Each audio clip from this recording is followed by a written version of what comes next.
Welcome back, everyone. Cryogenic hydrogen pipelines are emerging as one of the most technically ambitious undertakings in the global energy sector.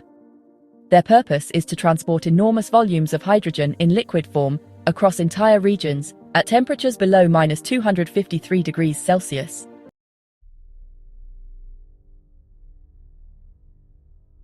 By maintaining hydrogen in this dense cryogenic state, these systems can link production facilities, coastal terminals, and industrial users through a continuous controllable flow network.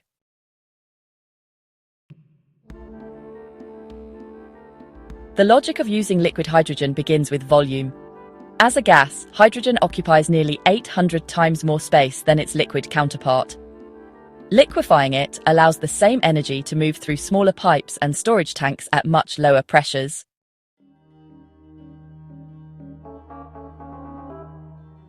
The difficulty is preventing even a small amount of heat from reaching the liquid. Any temperature rise can trigger vapor formation, which causes pressure spikes and threatens flow stability. Please subscribe now.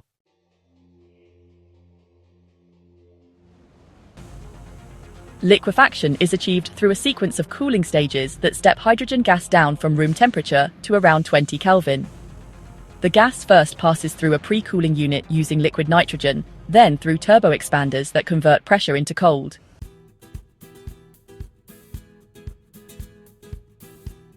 Heat exchangers recycle the chilled exhaust to pre-cool the incoming gas, improving efficiency. Engineers at Air Liquide in France developed many of the industrial cold boxes now used worldwide for this process, combining aerospace refrigeration techniques with large-scale energy applications.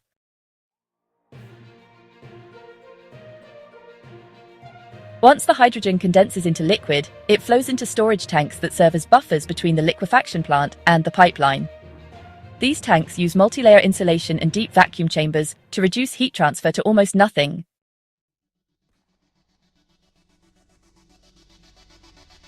The same insulation principle extends into the pipeline itself. An inner conduit carries the liquid, surrounded by a vacuum gap and reflective foils, while an outer shell provides mechanical strength. Together, these layers create a moving cryogenic environment that can stretch for hundreds of kilometers.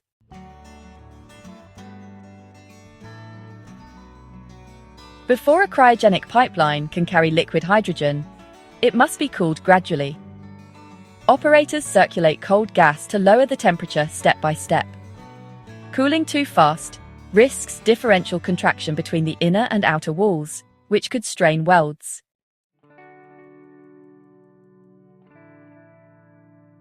Once the structure reaches operating temperature, liquid hydrogen enters, and sensors confirm even temperature along the line. When readings stabilize, the system transitions from preparation to continuous flow mode, marking the start of regular operation.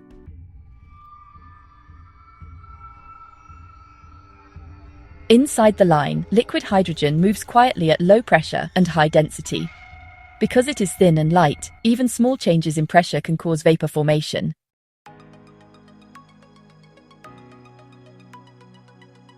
Special magnetic drive pumps handle this fluid without using mechanical seals, which would otherwise leak.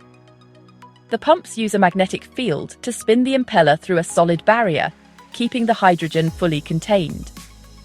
Engineers at Linde Engineering in Germany have verified these pump systems for long-term cryogenic operation, confirming stable performance under continuous load.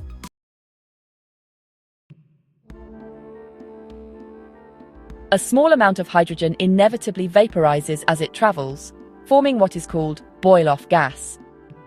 Rather than venting it, modern pipelines recover it through dedicated loops that re-liquefy the gas and send it back into the mainstream.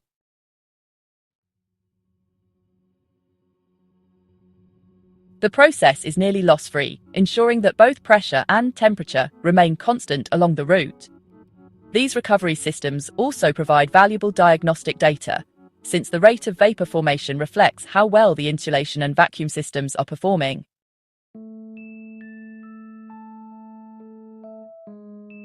Materials define the durability of every cryogenic pipeline.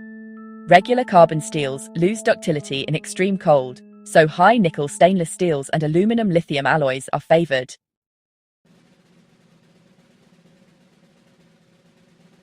Each segment is welded under clean conditions, inspected by ultrasound, and tested for leaks using helium gas before insulation layers are added. Engineers measure microstrain during cool-down to confirm that the alloy behaves as expected. These control procedures allow the finished pipeline to endure repeated thermal cycling without deformation or fracture.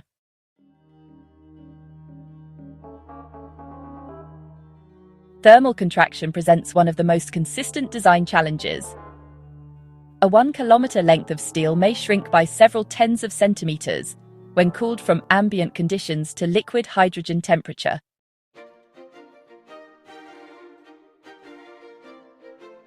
Expansion joints absorb this motion by sliding inside sealed housings while preserving the vacuum. Sensors measure each joint's displacement through cool-down and warm-up cycles. At Delft University of Technology in the Netherlands, researchers have documented how flexible bellows maintain integrity after thousands of expansion cycles, setting standards for future designs.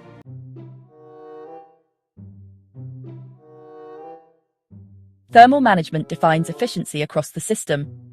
Engineers aim to limit heat ingress to roughly 1 watt per meter of pipeline.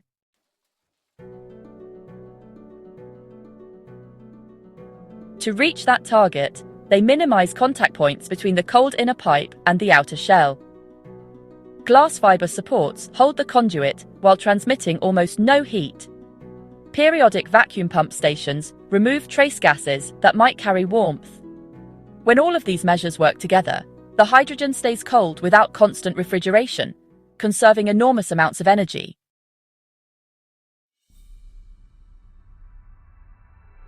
Control systems monitor every parameter along the route. Fiber optic cables track temperature, while acoustic sensors listen for subtle vibrations that could signal cracks or leaks.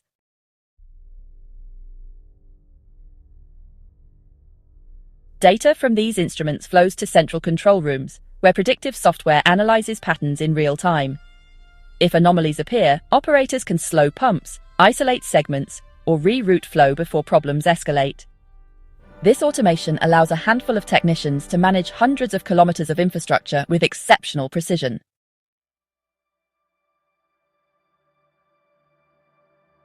Maintenance routines are equally systematic.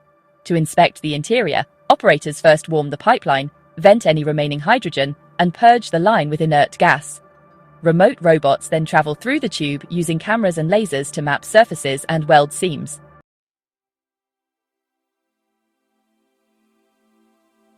Results feed into digital archives that track each section's life history. The European Hydrogen Backbone Consortium in Brussels compiles and compares this maintenance data to refine future design standards for long-distance hydrogen transport.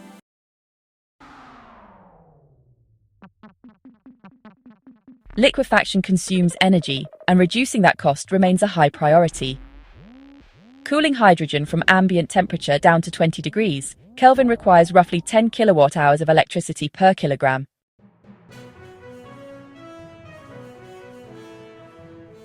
Research is focusing on reclaiming waste heat and improving compressor efficiency. Developers are also testing new expander materials and magnetic refrigeration cycles, which could lower total consumption significantly.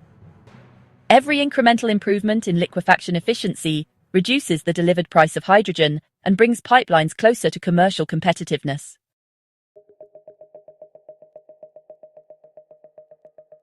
Safety is, without a doubt, woven into every layer of design. Hydrogen is clean burning, but it does ignite pretty easily when mixed with air, so continuous leak detection is absolutely critical.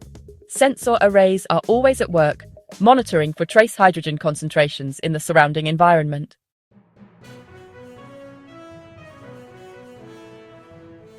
If a leak is detected, isolation valves will close automatically, and vent stacks then direct the gas upward into catalytic converters that form harmless water vapor. This procedure restores equilibrium quickly and helps keep both workers and equipment safe during routine operations or any unexpected incidents.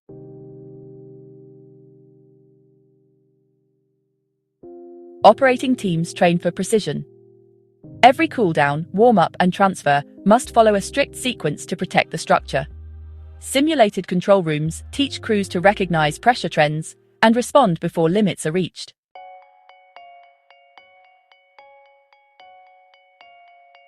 Certification follows international standards drawn from existing cryogenic industries. Training emphasizes calm adherence to process rather than improvisation, ensuring that every response remains deliberate. The approach reflects lessons learned over decades of experience in liquefied gas handling.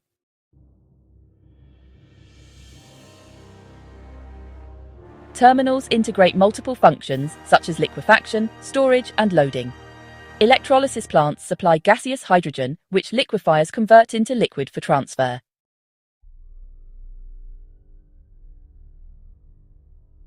At the receiving end, regasification systems warm the liquid for use in refineries or fuel cell stations. Software coordinates scheduling so that production, transport, and demand stay balanced. When renewable power is abundant and cheap, liquefiers run at full capacity, building reserves that sustain the network during peak demand.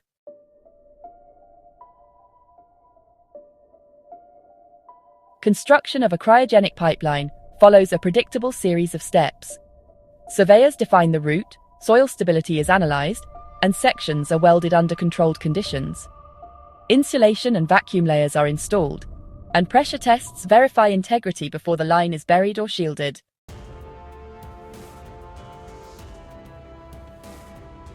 Engineers at the National Institute of Advanced Industrial Science and Technology in Japan have published detailed guidance on cryogenic assembly, ensuring that new builders follow proven procedures rather than improvising under pressure.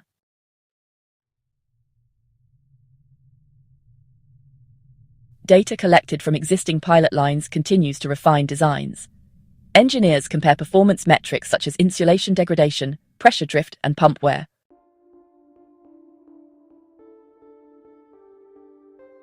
Trends from these datasets reveal which components contribute most to energy loss or maintenance cost.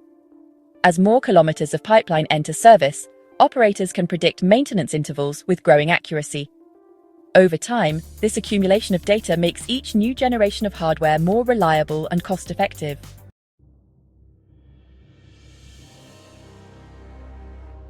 Materials research is evolving rapidly. Scientists explore advanced composites, surface coatings, and ceramic barriers that resist hydrogen permeation while remaining flexible.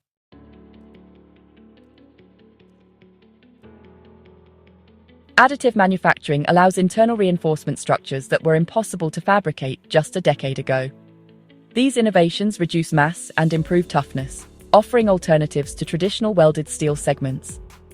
Laboratory trials confirm which materials can endure hundreds of thermal cycles without any loss of strength, paving the way for lighter, longer-lasting pipelines.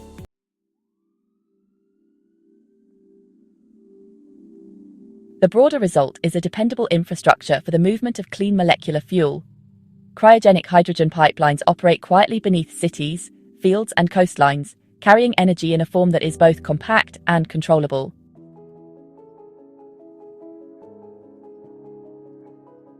They complement electrical transmission by providing long-term, high-density storage and delivery.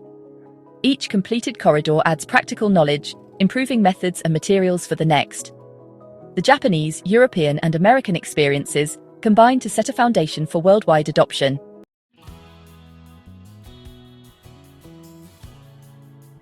By 2026, the first regional hydrogen corridors will have recorded enough operating hours to define the next generation of standards. From these results, engineers will adjust materials, insulation thickness, and pump spacing to optimize cost and safety.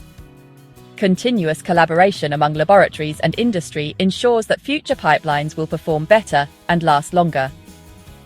Step by step, this collective progress is turning cryogenic hydrogen transport from a research concept into a daily utility.